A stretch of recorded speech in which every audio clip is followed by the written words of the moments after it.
around. Here we go again. What did I Don't play dumb. do? My hands are right here. You match a description. A description of what? Of trouble. Every time. It's not a reason. You resisted. I didn't move. You tensed up. You argued. That's enough. He's standing still. Back up. Phone down. I'm on the sidewalk.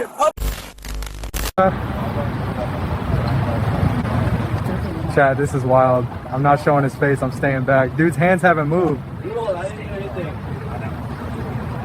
hands are here. You hear that? He's stacking charges.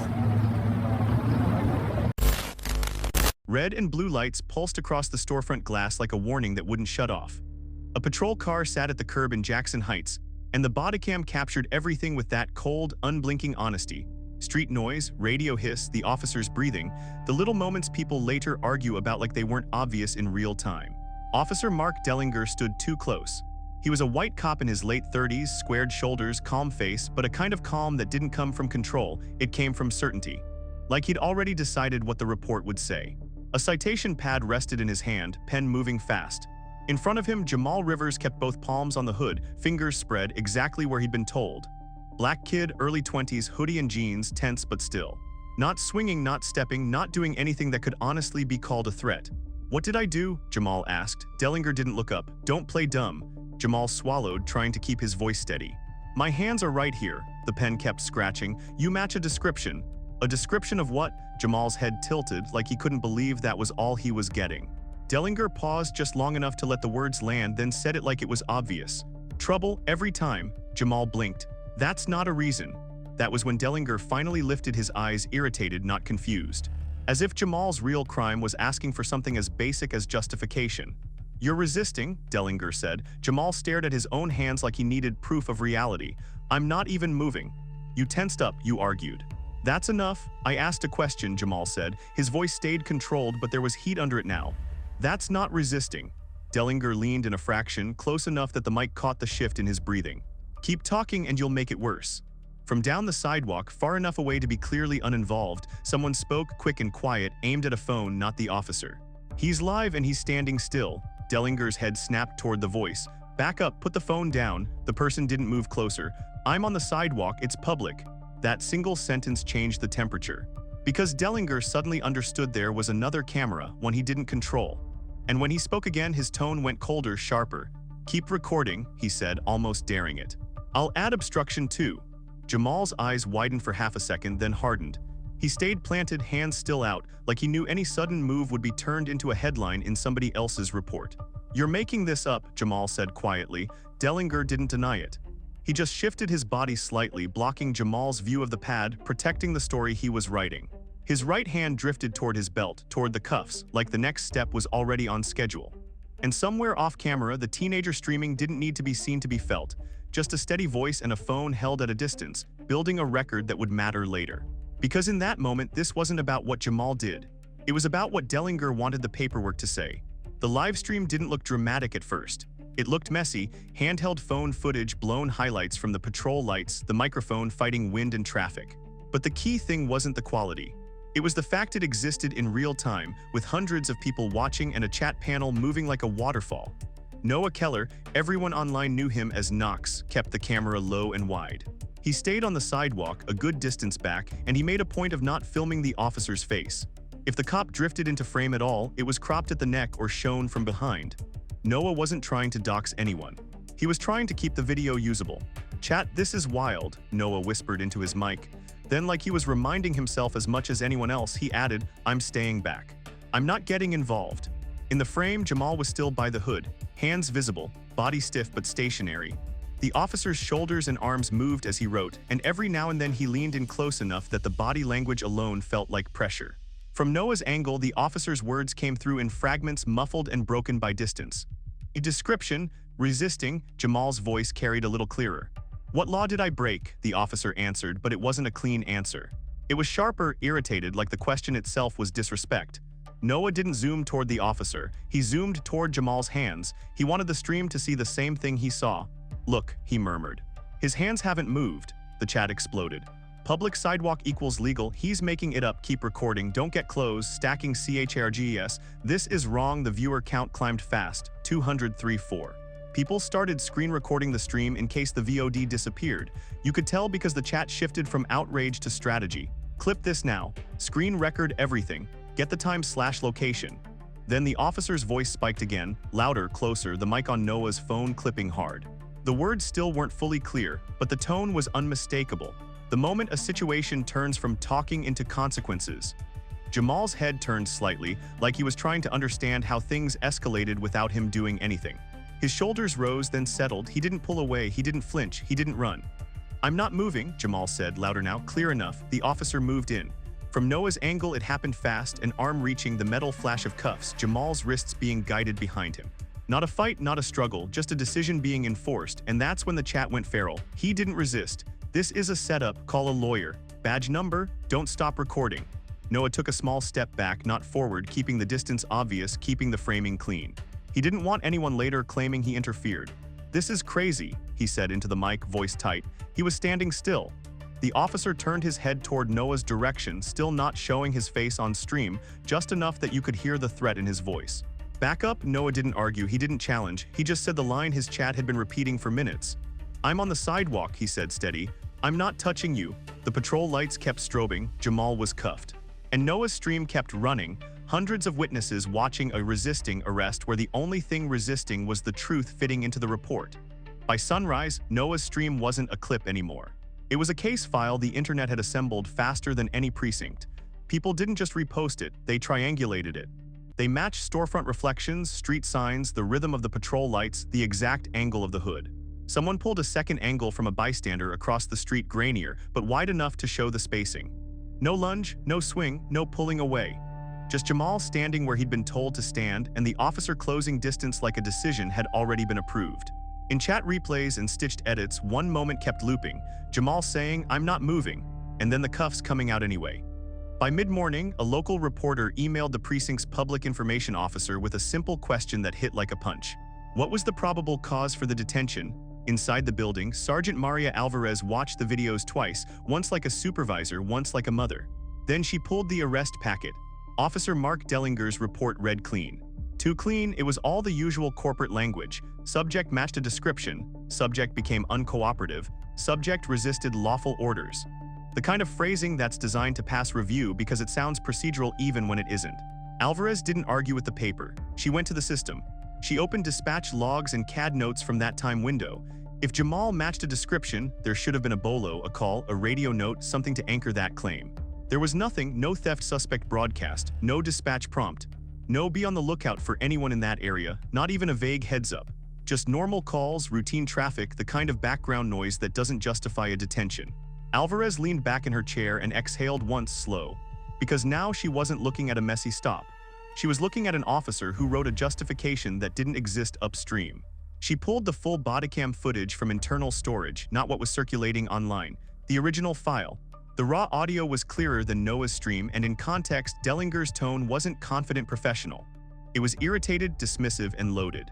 When Jamal asked what he'd done, Dellinger didn't state an offense. He accused him of playing dumb. When Jamal asked what description, Dellinger didn't name one. He said trouble. When Noah's voice came from off-camera, Dellinger didn't de-escalate. He threatened to tack on obstruction. That wasn't policing, that was charge stacking. Alvarez forwarded everything to internal affairs with 2 sentences that carried more weight than 100 angry tweets. No bolo in CAD. Video suggests escalation and threatened add-on charges. Meanwhile, Jamal was living the other side of the system. He sat in a holding area under fluorescent lights that made everyone look guilty. He didn't have a criminal record, but resisting and obstruction don't care about your past. They care about how the paperwork frames your present. If those charges stuck, it wasn't just a court date. It was school, work, housing, your whole profile taking a hit because one officer decided your questions were defiance. His public defender, Elliot Crane, saw him later that day. Jamal expected a speech. Instead, Crane walked in with a tight expression like he'd already watched the footage. "I've seen the stream," Crane said quietly. Jamal's throat tightened. "So I'm not crazy." "No," Crane said. "You're documented." That single word, documented, landed like a lifeline. Crane filed for preservation of evidence the same afternoon. He requested the bodycam, the dispatch logs, and any nearby surveillance footage. Not because he loved paperwork.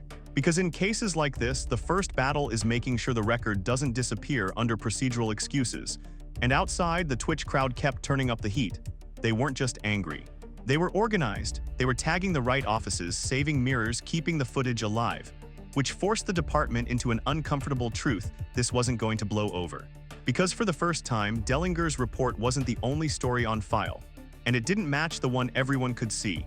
Internal affairs moved faster than the precinct expected and slower than the internet wanted.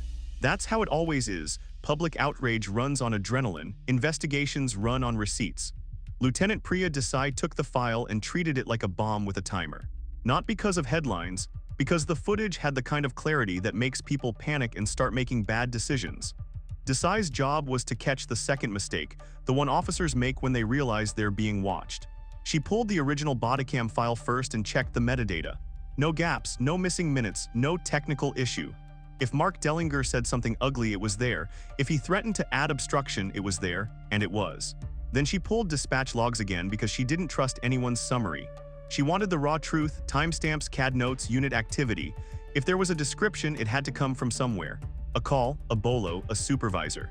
Something, there was still nothing. Desai leaned back and stared at the screen for a long moment. The absence wasn't a minor detail, it was the foundation. Without it, matched a description wasn't policing, it was improv. She requested video from nearby businesses. Most people imagine CCTV is perfect, crisp faces and movie angles. Real life is worse, wide, grainy, distorted, but it's perfect for one thing: motion. The bodega camera across the street showed Jamal at the hood, hands visible, body stiff, sure, because anyone would be stiff. But he didn't lunge, he didn't pull away, he didn't do the kind of thing that turns detention into resisting. If anything, the camera showed the opposite. Dellinger circling, closing distance, repositioning like he was trying to control not just Jamal's body but the story. Desai watched it twice, then a third time at half speed. And then she noticed something small that felt big. A few seconds before the cuffs, Dellinger stepped away toward the patrol car, slightly out of the bodega camera's line, then came back. It wasn't long, maybe a couple of heartbeats, but it was deliberate. Like he'd done it before and knew exactly where to stand when cameras were watching. Desai didn't accuse. She just pulled the evidence log from the arrest packet.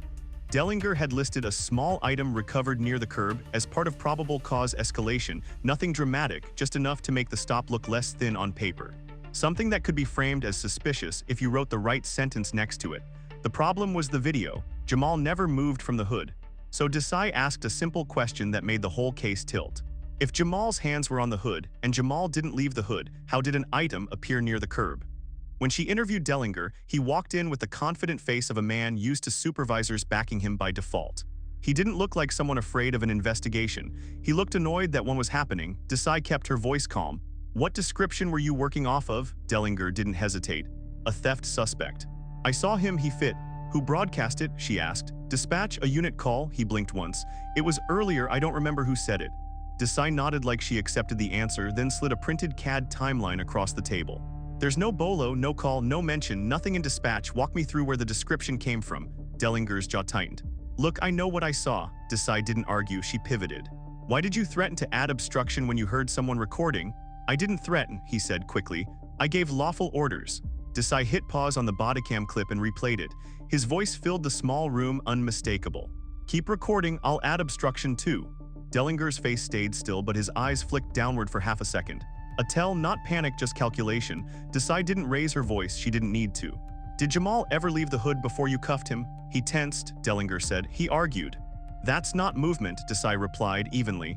Dellinger leaned back like he was the victim of bureaucracy. So now we're arresting cops for doing their job because social media doesn't like the tone? Desai stared at him. This isn't tone, it's documentation. After he left, she opened his complaint history. Most were marked unsubstantiated. But the language in them felt familiar, people describing the same vibe, the same escalation, the same feeling of being boxed into a narrative. Then she saw one line in a prior complaint that made her blood go cold because it echoed the bodycam almost word for word. He said, I matched the kind of person who causes trouble. Desai sat in silence, letting it connect. This wasn't one bad night. This was a pattern that finally hit an audience with a live chat, screen recordings, and the discipline to keep the camera pointed at what mattered: hands, distance, and behavior. And now the department had a choice: protect an officer who was becoming a liability, or protect itself from what was starting to look like something worse than a wrongful arrest. Because if Desai was right, if that item near the curb didn't come from Jamal, then this wasn't just racism. It was an attempted setup, and that changes everything. Desai didn't sleep much after that interview. Not because she was emotional, because the pieces didn't fit, and in her world when pieces don't fit, someone forced them. The question wasn't if Dellinger had escalated. That part was obvious. The question was whether he'd tried to manufacture a reason for it afterward. The next morning, she went straight for the one thing cops trust more than memories: chain of custody. She pulled the evidence submission record tied to Jamal's arrest. The small item recovered near the curb was logged, bagged, and signed by Dellinger. No second signature, no independent witness, no supervisor present at the moment of recovery. Desai requested the patrol car's dash cam footage, even though everyone thought it wouldn't matter. Dash cams are often pointed wrong, blocked, or useless at night. But sometimes they catch the one angle bodycam misses, like what happens when an officer steps away. The dash cam was grainy, washed in flashing lights, but it showed Dellinger moving toward the patrol car and then toward the curb area in a way that didn't match his report. Not a dramatic drop, not a clear hand motion.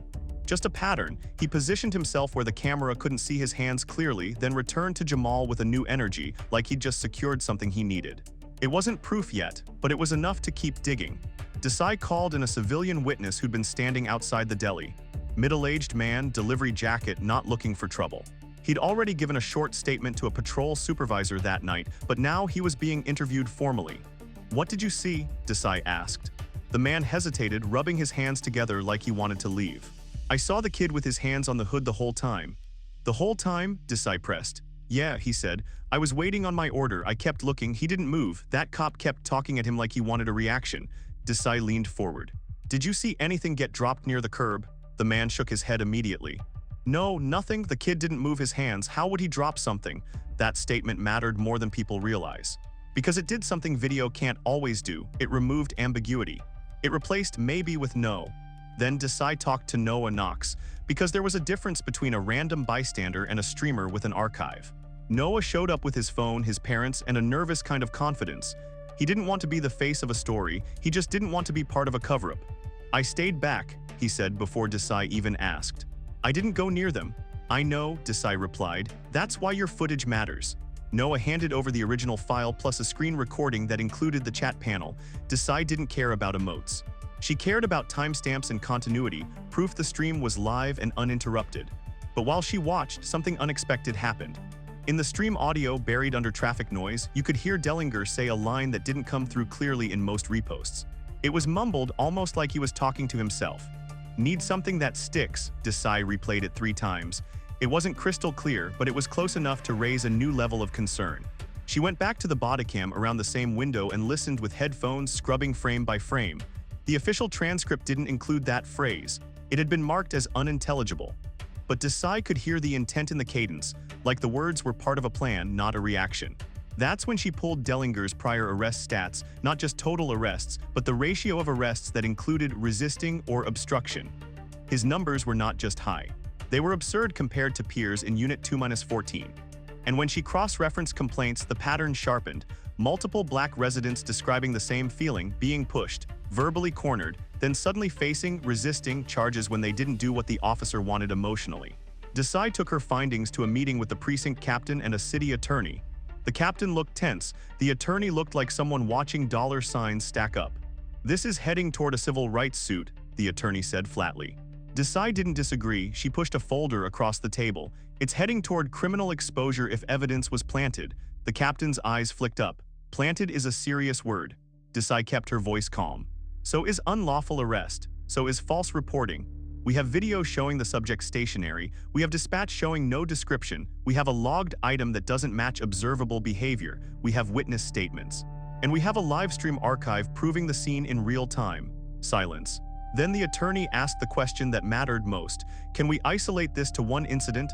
Desai didn't answer immediately. She chose her words carefully because this was where careers either got saved or burned. "I don't think so," she said. "I think this is the first time he did it with an audience." That afternoon, the DA's office requested the file. Quietly at first, but once the DA gets involved, it's no longer a department trying to protect its own. It becomes the system trying to protect itself. And that's when Mark Dellinger started realizing he'd made a mistake bigger than a bad arrest. He hadn't just targeted Jamal. He'd done it while a Twitch chat watched, clipped, archived, and turned his narrative into a contradiction the city couldn't ignore. Mark Dellinger tried to regain control the only way he knew how. By tightening the story, he filed an additional supplement to the arrest report, adding more context, more officer safety concerns, more vague language that sounded official but didn't attach to any real event. He wrote it like he was patching a leak in a sinking ship. The problem was, every new sentence created another timestamp. And timestamps don't care about confidence. The DA's office assigned an aide named Calvin Price, a quiet man with the kind of calm that makes you nervous. Price didn't care about Twitter threads. He cared about what a jury would see in a 10-second clip. He opened the file with 2 questions. Was the detention lawful?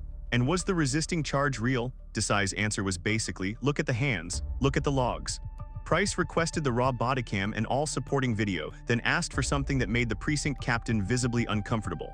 Dellinger's prior incidents involving resisting arrests, especially where the original stop had weak probable cause.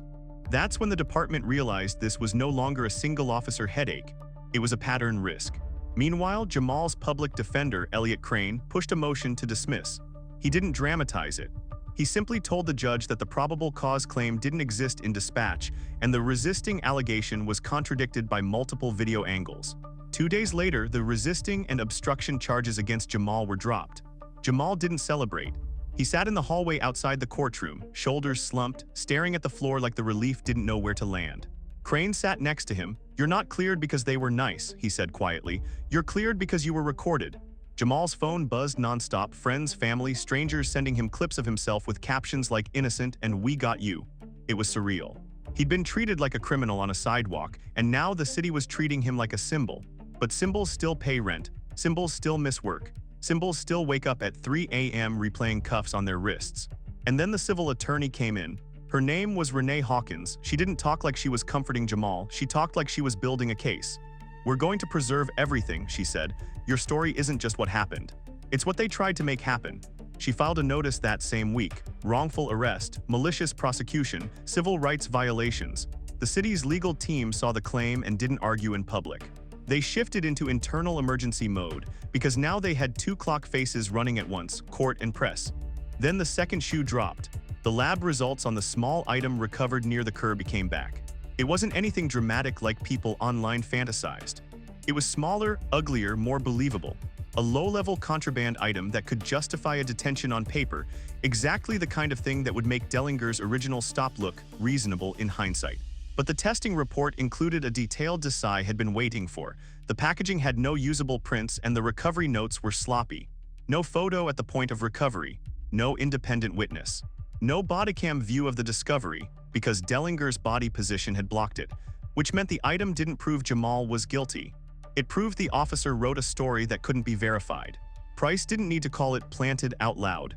He just needed to ask in front of the right people, how did this appear if the subject never moved? That question got answered in a different room. Internal Affairs pulled Dellinger's last 18 months of bodycam clips from stops that led to resisting charges. They didn't watch all of them, just enough to see the rhythm. It was the same cadence again and again. Short orders. Dismissive tone, a question treated as defiance, a phrase like "don't play dumb," then the magic word, resisting. It wasn't just bias, it was a repeatable process. When Desai confronted Dellinger a second time, he didn't come in annoyed anymore. He came in guarded. Desai played the bodycam line again, the threat about adding obstruction. Then she played the bodega CCTV. Then she played Noah's stream angle showing the spacing. "You understand why this looks like you were building charges," Desai said. Dellinger's face went hard.